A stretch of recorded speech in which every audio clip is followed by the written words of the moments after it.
How you doing, everybody? It's Wardy here, and we have a jam-packed Big Mets update segment to get into right now because the Mets are trying to bring back Pete Alonso, but no wonder there's a sizable gap when Alonso and Scott Boras are seeking a 9-year contract as the model for a deal. Yes, you heard that correctly. No, I'm not lying. We'll get into all the latest reporting that came out earlier today because from there, we have Tanner Scott, the most coveted free agent option available in the market right now, the towering, flame-throwing southpaw. The Mets recently met with him, and they're actively involved in his market. We'll get into Scott, the potential or lack thereof, of prying him away from some other key rivals in the National League, and then Alex Bregman, the latest on his market, because things continue to favor and trend upward for the Mets, believe it or not, and we'll get into what exactly has changed in Bregman's market over the past 48, 72 hours, and yes, Nolan Arenado we're going to touch on as well, everybody, so let me see the initial reactions to it all in the comments down below. Thank you all so much for smashing that like and subscribe button as you chime in. It's greatly appreciated. And because we have hit 30,000 subscribers on the platform, folks, tonight,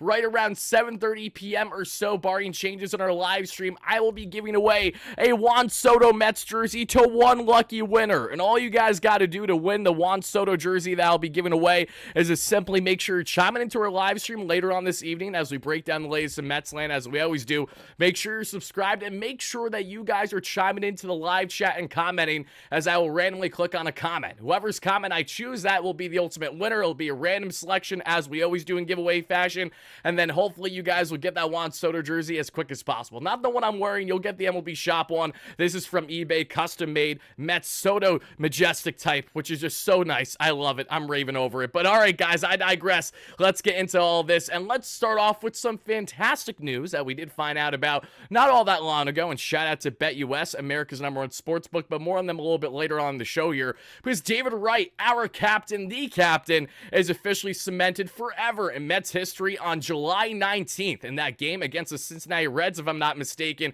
we're going to have David there, and he's going to be finally getting his number 5 in Mets history forever after seeing Darryl Strawberry and Doc Gooden this past year get there again. Flowers, rightfully so. David Wright has felt like that last big piece to make happen. I'm so excited to see that come to fruition. Shout out to Steve Cohen, shout out to Alex and the entire Mets organization for continuing to do right by Mets alumni who have helped pave the way for what the organization is now known for today. At least all the positive things and not the negative things. Shout out as well to Steve, and shout out to David Wright, baby. So happy, so excited. I hope to be in attendance, and if not, we'll cover it here on the platform right away, as we do with everything Mets all in season and off season long. But all right, guys, let's get into the nonsense that, I mean, many can rightfully argue. And I will just say a little tidbit prior. We saw from Robert Murray earlier today that Chris Martin, the veteran reliever, that could have been a short-term fit for the Mets, signed a $5.5 million deal on a 1-year contract with the Texas Rangers. And he turned down supposedly a lot more money to land with his hometown favorite team as he's wrapping up his career. Martin is already 38, 39 years of age now. Makes sense, as he may, again, go off into the sunset there with a team that he grew up idolizing. But now, guys, let's get into the reporting here, and this has everything to do from what we saw from Mr. Bob Nightingale today, everybody. And regardless on how credible or not you think Bob Nightingale is, he actually has been one of the more credible reporters that we have seen over the past couple of years now. If we exclude the nonsense with Trevor Bauer 4 years ago in the sweepstakes, Bob has done a pretty solid job, and he came out with a massive primer having everything to do in free agent land right now, and what teams are currently looking for, what they're looking to acquire, and the coveted free agents that they're actively after. And regarding Mets and Alonso, it is as follows, everybody. For Alonso, a return to the New York Mets seems to be the likely outcome, but on a shorter term than Alonso desires. This goes directly in hand with Jeff Passan's report that we highlighted a day ago. The Mets, after already committing over roughly $920 million this winter, including a stunning $765 million contract for Soto, are holding their ground on Alonso. While they like a reunion for the 4-time All-Star, we see here apparently Alonso has his eyes set on something big. They simply aren't willing to give him a long-term deal of at least $200 million, not after a career-worst 788 OPS last season, even with his playoff heroics. Then again, no one else is either. His market has completely shrunk, and teams are reluctant to eclipse Freddie Freeman's contract or Matt Olson's contract. Rightfully so. Alonso doesn't deserve more than either, given what's transpired for him over the past year and a half, postseason or not. And Alonso, according to Scott Boras, his agent, Scott is actively seeking the Prince Fielder contract for him, which is 9 years, over $213 million. Are you kidding me? So first and foremost, This is terrible. Just no wonder why Alonso's market is taking so long. There is not going to be a rush with this unless things drastically change and he says we can stop trying to shoot for the stars, Scott, and let's just go ink the contract, come back to the Mets on an opt-out deal, on say a 2-3 year deal there, potentially 4 if it really goes more in his favor. Because I don't even see Alonso comfortably getting a deal beyond 3 years, including opt-outs from the Mets among other teams. His market is so small. So what makes you think a team's going to step up and give him 9 years or close to? Are the Toronto Blue Jays as desperate as Jim Riley on our platform and our live stream last night emphasized them to be? Are they willing to go at least 7 for him? I mean, I don't see a team anywhere getting close to what Alonso's looking, because again, you're betting against yourself then. It's not like, oh, you have a bunch of these teams wanting to give Alonso a 7, 8, 9-year deal. No one wants to do that. No one is going to do that. And Alonso is going to fall in the same category as Matt Chapman did, as Blake Snell did, as these other Scott Boras clients of recent years that swung and missed on shooting for the stars. And you know how a negotiation typically goes, where you start really high and the other side starts really low and you meet in the middle. The problem is that Scott's stubbornness allows that high point not to drop until at times it's too little too late, where the market is completely gone. You are about to start reporting for pitchers and catchers. Then you got spring training happening. So for Alonso to get ready for the season, I'd imagine that we will find out a resolution, God willing, sooner than later. But as this continues to drag out, we simply know why, because this has a lot to do with Scott Boras' demands, how he goes about these things, and also for Alonso, let's not act like he doesn't have any say in this. Again, Pete probably said to Scott, you take the reign, you have control in this, but it's Alonso's job as the one who's employing Scott Boras to be like, okay, maybe we're pushing things a little bit too far. I understand when you're going to buy a new car, right, you're going to probably start really low and they're going to start high and you're going to try to meet in the middle, somewhere around that range if there's any negotiation. But in the case of Pete Alonso, there isn't that type of negotiation. You don't have endless people line up to buy this brand new 2025 car, whereas you have Pete Alonso, who is what many believe as a short-term option right now. There isn't long-term investment. There isn't long-term commitment from these teams for valid reasoning. That's exactly why the Mets find themselves in the same boat, and color me surprised, a team that knows Alonso best isn't chomping at the bit to give him a long-term contract. It's almost like there's valid reasons as to why that is. So we'll wait and continue to see what happens in the Alonso sweepstakes, but let me know in the comments down below, everybody, with what's going on with him right now. That is just such an asinine contract to even compare, because Prince Fielder was 3 years younger when he signed his massive contract there. 2, he got traded with that contract 2 years after being in said deal and then retired 3 years after, right? Prince Fielder retired in his early 30s because of tragicness with his neck and that spinal area going on, unfortunately. Separately, though, that goes on to be one of the worst long-term contracts in recent MLB history memory. So we're going to use that garbage contract that did anything but grade out properly as the base of what we're trying to pursue for Alonso. I know Scott Boras can be delusional, but this is even impressive to me. But that is what I'll leave you with, everybody, on the Scott Boras front, because we have so much more that we have to get into in this video regarding Bregman, regarding Arenado, and others leading up to our live show later on this evening, everybody. But before we get into all that, thank you guys all so much for hearing from our amazing sponsor at BetUS that has you covered with all your sports betting needs. If you guys don't know BetUS, head over to betus.com.pa today. Should you guys have interest in sports betting, if you're not a sports bettor already, again, make sure you guys bet responsibly. I don't want anyone to get into this if they don't feel that they can comfortably handle it or do it.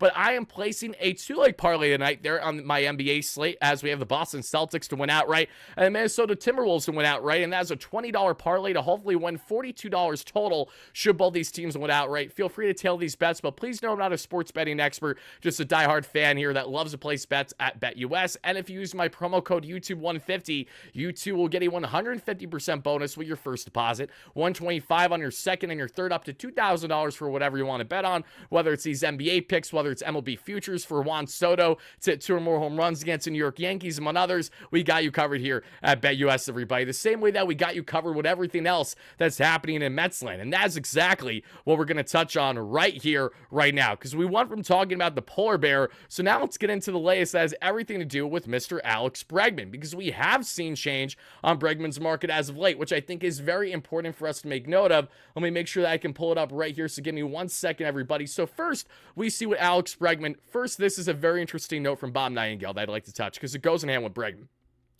Vladimir Guerrero Jr., who we touched on the channel yesterday, as a potential trade candidate for the Mets, if not at the deadline, then certainly to acquire via free agency next offseason. Vladdy feels like he may inevitably land with the Boston Red Sox not only the Big Papi connection, but just endless connections in which not only himself as a fellow Dominican, but also everything that the Red Sox are looking for long term, Vladimir Guerrero Jr. is what they have their eyes set on, which would further explain the rumblings behind Tristan Casas, even if he's not going to be traded right away per their GM and Craig Breslow on the Red Sox. And also, it makes sense as to why the Red Sox maybe don't have as much certainty in pursuing Alex Bregman as some other teams may do, including our New York Mets, because of the simple fact that they want to go all in on Vladimir Guerrero Jr. next offseason. Now, the Mets obviously are going to fully do exactly that too, should Alonso either not be here or if they have a willingness to shift Alonso to DH if he is signed to a deal with us this offseason. We pursue Vladdy a year from now. Guerrero, who feels like he may in fact be a Boston Red Sox a year from now, unless Steve Cohen has something to say about it. How does that benefit the Mets here? Well, this goes directly in hand as to why we are now seeing, this was reported initially over the past couple days, but the St. Louis Cardinals' Nolan Arenado is willing to be traded to the Boston Red Sox. The Red Sox are one of the few teams that Arenado really has circled on his calendar. And for Boston, they want a third base fit right now. That can make sense for them, even if he is a guy that they get a little creative with in Arenado. And even if that does mean that you then shift Rafi Devers to first base, where he'll be more proficient defensively naturally. Casas, then you figure out if you're going to trade trip him, utilize him in more of a DH role. You can figure those things out. But Arenado, who I think would play up really well there in Boston, Fenway, and get those offensive numbers back up, clearly wants to be a Boston Red Sox, and that also goes in hand with why the Bregman market is where it's at right now. Because one person I definitely want to emphasize and reference, that is Cardinals Live here on X. For those that don't know Cardinals Live, it's an anonymous MLB reporter that has done a great job this offseason, had the Jock Pearson news well before anyone else had it for the Texas Rangers, and he was on the money because he's highlighted for a while that, again, we saw the Detroit Tigers were closing in right now on, yes, Alex Bregman. But a deal is not happening because there's still a gap there, obviously, and years to a degree. And the case of the Mets, they also alluded to, because we heard from Bob Nightingale in his report earlier today, that the Mets are not only active for Pete Alonso, but they are deemed as a team that's still very much in the mix for Alex Bregman. And they're also a team that, if I'm not mistaken, he said that the Mets are, are a keen player for Alex Bregman, as a matter of fact. He said, from Cardinals Live at least, if he wants to go to the best offer, naturally the Mets or the Blue Jays will be close. If he wants to go what is probably the best fit right now, it appears to be the Texas Rangers, not Texas Rangers, Detroit Tigers, because of the reconnection with Mr. AJ Hinch, and because of other things with the rise the Tigers are on, their willingness to now spend, but they just don't want to go too long term. Bregman naturally wants a 7-year contract, and that's why there's a gap, similar to Alonso, another Scott Boras client, mind you, whereas teams don't want to go beyond 4 or 5 years. But the Mets, not contrary to Jeff Passan, but unlike where Passan didn't make note of the Mets and Bregman at all yesterday, he just made note that the Mets are actively involved for a starter, relievers, and yes, an outfield type. But Bregman, who they've been steadily in the market for, I think there's something to be noted on the Mets and their current pursuit of him right now, because they clearly like Alex Bregman, especially in the shorter-term, higher AAV echelon. Are the Mets willing to go at least 4 years for Alex Bregman? I'd imagine that they are. Are they willing to go 5? Probably not. But I think that 3-4 year range, similar to Alonso, is right in reach of what the Mets and Bregman are willing to do. So now, with a holdup being Arenado right now, where Nolan says, yes, I want to be with the Boston Red Sox, but I actually also would like to be in New York Met. Yes, you heard that correctly. Let's not forget that when Arenado's reported list of teams he'd be willing to be traded to first came out earlier this offseason, the Mets were among teams on that limited list. Now, since then, it's been reaffirmed from Bob Nightingale that, yes, the Mets are a team that Arenado really likes as well, that he would be willing to be traded to and wouldn't veto a trade like he did with the Mets a number of years ago before he went to St. Louis. So, again, times change and things change. When you become a washed-up veteran that's more of a defensive upside than anything else, and the Mets are on the rise. Color me shocked. Who saw that one coming? I did. I don't know about you, Nolan. I guess not. But as Nolan is now looking for a championship and looking to be with a team that can win, we look at the numbers down below. There is a lot to be desired when looking at Nolan Arenado, and that is a very important thing. But there's also lots to be noted on the current market and how Arenado is impacting that. Because if Arenado goes to Boston, that makes the Bregman market very more shrunk, which is what it's looking like right now. It'll be Mets, Blue Jays, Tigers. That's essentially it. Are the Jays willing to go 7 if they miss out on Santander? Maybe. Maybe they're going to be too desperate, right? Are the Tigers going to finally meet in the middle and meet a deal that is worthy of what Bregman's looking for? Possibly. But if Bregman is going to prioritize most money and high AAV, this will be more beneficial to the Mets than any other pursuit. And in the case of Arenado, who had some putrid offensive numbers just above a league average batter this past year, still proficient defensively, but offensively leaves a bit to be desired at this point in his career with 3 years of over $50 million left on his contract. 17 mil AAV isn't terrible, but what is terrible, in my opinion, is when you have a situation like this where Arenado, watched, is now just looking to be on that contender, similar to like Josh Donaldson, where it just kind of feels a little too late. We'll see what happens. Arenado would be a great defensive fit, but then you're shifting to Vientos to first and or DH. And you had to bring back Alonso if you're bringing in Arenado. Your team is better, I can argue, with Arenado and Alonso with Vientos, but not with Arenado and Vientos and not Alonso. And that is a difference maker, everybody. The same way, there was certainly a difference maker that we saw in reporting earlier today that I'm very excited to share with each and every one of you. And I do actually believe I have to go to my profile for this, so I apologize for that, everybody. But let's get into it. Yes, the Mets are among teams that are involved in the Tanner Scott market, and that is what I'm excited about. So Alex Bregman, simply put, guys, we touched on Breggy. The Mets are still involved in his market. We will see if more continues or changes there going forward. In the case of Arenado, the Mets initially called in, according to Cardinals Live via X, in the early goings of the offseason, but they have heavily shifted their focus to Bregman since then. So unless something changes where Bregman goes to one of those teams the Mets really want to shore up their hot corner defense, Arenado, I think, is far-fetched from landing in Queens with the Mets at this point in time. But Will Salmon, who we're actually going to have on the channel tomorrow, so be on the lookout for that, everybody. Very excited. Well, a good buddy of mine who's on the beat there for the Mets through The Athletic. We're going to have him share further thoughts on Tanner Scott and others tomorrow. But in the meantime, let's get into it, because in this piece, he makes note that the Mets did meet with Tanner Scott. And the fact that this came out after the fact is what's most notable, because David Stearns and Steve Cohen continue to work in silence to a degree this offseason in a very impressive way, because unlike what we saw, in recent offseasons with Epler and stuff, where a lot of things were in the public eye right away, outside of Alonso and Bregman, the big Scott Boras names, these smaller names or lesser moves that you could argue in the case of Scott to a degree, they're not as much in the public eye. And I love the fact, actually, that we didn't find out anything until after the fact that the Mets already met with them. They're still in constant dialogue with Tanner Scott. According to Will Salmon, the Mets are pursuing 1, if not 2 relievers right now. And yes, while the jury's still up as to are the Mets going to be willing to give Tanner Scott the contract he wants. Tanner Scott, for those that don't know, wants north of 20 mil AAV. He's looking for a 3-4-year contract in the $60+ million range. He wants to be paid pretty much like he's getting almost starter type money, because when you look at Scott this past season, a 1.75 ERA, a 2.92 expected ERA. So, he had some luck on his side throughout the year with both Miami and San Diego, but the guy was absolutely nails. He pitched in 72 innings across 72 games, your true one-inning guy. And Tanner Scott, who the Mets have actually had their number on that we saw as much as last season still during his time in Miami, similar to Pablo Lopez that we touched on the channel yesterday during his time with the Miami Marlins too.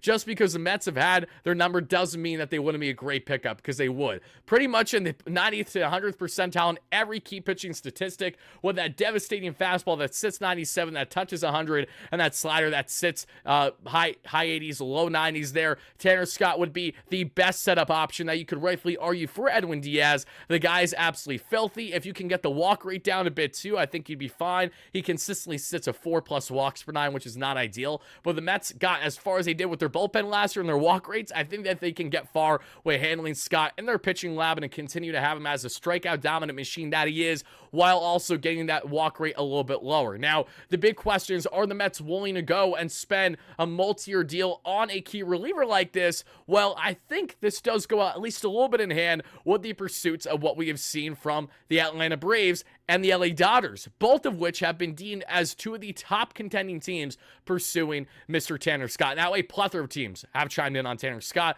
but how far are teams willing to go? You'd have to imagine that if we see the Braves and or Dodgers be willing to shell out multi-year deals for Tanner Scott, you'd have to think the Mets have an interest level there too. You'd have to think the Mets didn't go into their meeting with Tanner Scott already and say, yeah, we're only going to offer you a 1-year deal, take it or leave it, that's how it is. No. They know that he's looking for a massive payday as probably the biggest guy out there when we look at reliever arms. And what does he check off for the Mets when looking at boxes? Oh, I don't know. I mean, other than the fact that he checks off literally every single box for this Mets bullpen for a dominant, flame-throwing, and reliable lefty. That southpaw type is what the Mets and us fans have been dying for, because Brooks Raley gave us that up until his injury last year as being a reliable lefty option. We had it for a year with Aaron Loup because that made 0 sense in 2021, but yet it worked with his sub-1 ERA. But the Mets haven't had that pure guy. The Mets haven't had the go-to guy, in my opinion, where they can defer to in any high-leverage situation as a lefty that can get key outs, especially lefty on lefty, or striking out those righty batters. They're at the knees like you did to Brian Reynolds in the highlights that you just saw there. Tanner Scott checks off every single box. So if you are willing to spend on a multi-year deal, high AAV for reliever, if you're going to go against the typical David Stearns way, this is the exception. This is the guy to do it for. And the reason why I have a level of optimism with this, even if Scott doesn't happen, is simply because we know that David Stearns is not stubborn to do things if it is the right fit. The Mets are not stubborn to spend massive money on rotation pieces like they did for Yoshinobu Yamamoto on their $325 offer if the fit is right for short and long term. Tanner Scott, at 30 years of age, who could profile as a starter, do the Mets like that upside to consider Scott in other situations outside of his dominant relief roles, or would you want him as solely a reliever if you acquire him? Given the value that he's looking to obtain and given what his current worth is, you'd have to imagine that the Mets are weighing all those options right now, as is the case with other teams. But simply put, Tanner Scott, if you can land any reliever this offseason that you are going to shell out some dough for beyond a 1-year deal, it starts and ends with Tanner Scott. I do not want the Mets to go out of their way on massive contracts for any reliever out there. Scott is one of the few exceptions I'd be willing, but I also see the reservations behind going after a guy who wants north of 20 mil AAV as a reliever, in which, yes, he's been dominant, he's been great, but let's not act like Tanner Scott has been the best thing since sliced bread every year in his career, because he hasn't. This has really been a blossoming over the past 2.5 years that we've seen Scott become this dominant force of a reliever. How long is this peak prime window going to be? That's a great question too, but needless to say, the Mets and Tanner Scott, as good of a match as any for a team looking to dominate and looking to upgrade that bullpen for the better in 2025. Certainly a bigger upgrade over the 20+ waiver claim, spring training invite pickups that David Stearns has done to this point, everybody. But folks, let me know your thoughts there on Tanner Scott, on Alex Bregman, on Nolan Arenado, and on everything else that we touched on to this point, everybody. It's greatly appreciated.